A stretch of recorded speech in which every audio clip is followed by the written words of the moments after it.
and we are TwoPaperGirls. Welcome back to the Top 5 Wednesday. As always, Top 5 Wednesday was started by Ginger Lainey, and we shall put her channel and the Top 5 Wednesday Goodreads group down below.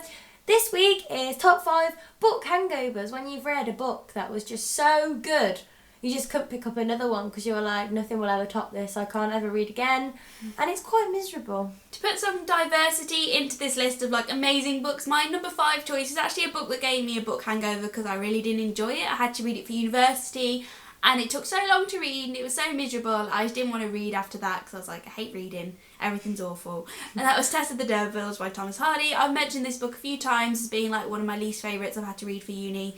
I need to say Wolf by Wolf.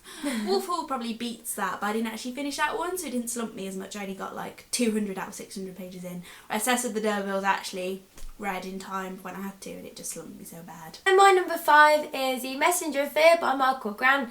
I was really excited to read this book because it was like the second series that he did after the Gone series, which I absolutely adored. And the first book of this I thought was just so amazing, and I couldn't read anything afterwards because I was like, it's everything I want in a book. It was all moral and crazy and just emotional. The sequel was a disaster, but we won't talk about that. Messenger of Fear really stumped me in a good way. My number 4 is The Perks of Being a Wallflower by Stephen Chbosky. I just remember being blown away by this book, and it's still like, even though some YA books you kind of reread them, and as you get older they don't really mean as much to you and they're a bit like ugh, but this one just I think deserves to be like an adult book really, because it's just amazing. It doesn't have really the tropes that make you sigh, and it has so much like metaphor and meaning, and I just love it so much. I haven't read it for quite a few years, but I love it. It's great, and I remember it like just destroying my soul when I read it for the first time. Number 4 is I'm the Messenger by Marcus Zusak. It was a toss-up between this and The Book Thief because they both stumped me, but I'm the Messenger was shorter and quicker and better. I just liked it more. It's got a more contemporary vibe to it. The Book Thief is just very heavy historical fiction, but I Am the Messenger, oh my god. It was just so amazing. Laura's currently reading this. When she gets to the end, she's going to be like, ugh. And she'll just be like, oh, hangover like me, and we'll both be book drunkards together. My number 3 choice is Crown of Midnight, which is the second Throne of Glass book by Sarah J Maas, as I'm sure you all know because it's everywhere on BookTube, but it deserves to be everywhere because this book, like, I loved it so much. It just, like, I read it on holiday and I remember finishing it to be like, I don't know what to do with my life anymore. I enjoyed it so much more than Throne of Glass.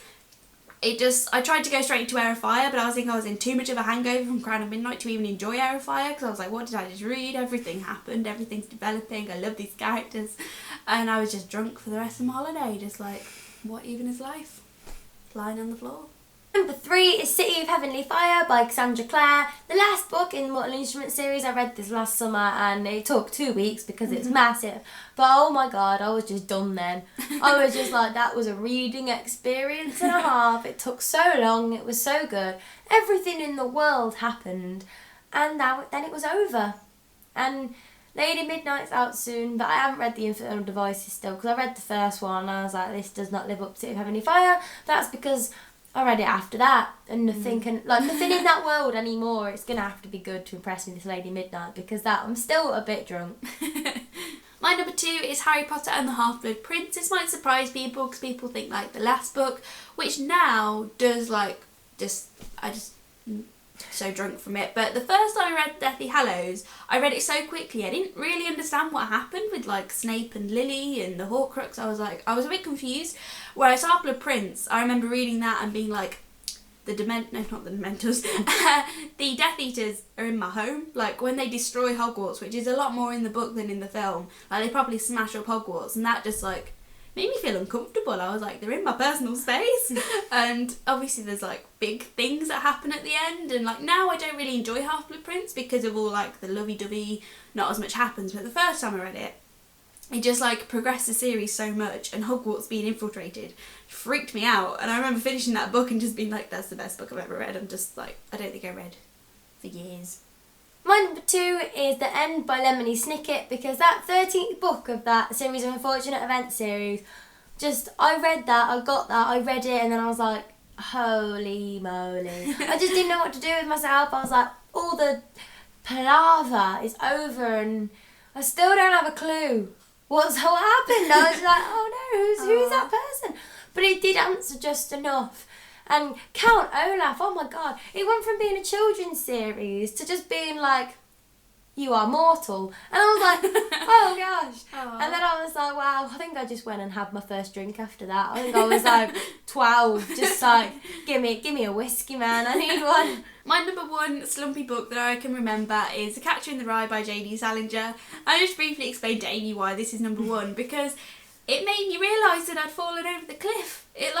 That was reading that book and it meaning so much to me. I was like, I ain't a kid anymore. Because I read it when I was like 16, like the narrator, and I was just like, oh, this is life, this is adulthood. Now I look back on it and I'm like, I wasn't an adult then, and I'll probably think that in 5 years. I'm going to look at me now.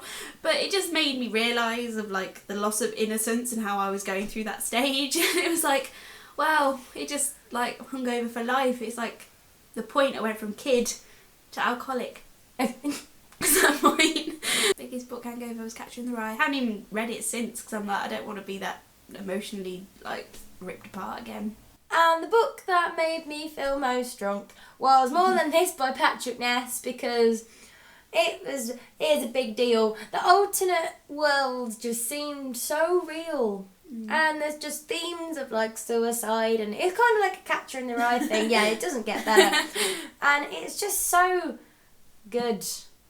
Oh, I can't even. I'm so hungover from this book, I still can't even talk about it. I want to reread it because I don't really remember what happens. All that I know is that it's just great. That's it for this week's top 5. Sorry this got kind of dark and gloomy, but I think books that hangover like make you have a book hangover is because they like emotionally affect you, which is normally for a bad reason. It's normally because there's like something really sad at the end. So this became a depressing top 5, so we're sorry. I really love these books, so I probably wouldn't change them for the world. Let us know down below which books put you in a big hangover, because I love a good hangover. I haven't had one for a really long time. Same. I want to get drunk on a book again. So let us know, and we'll see you in the next video. Bye. We're done. We're done.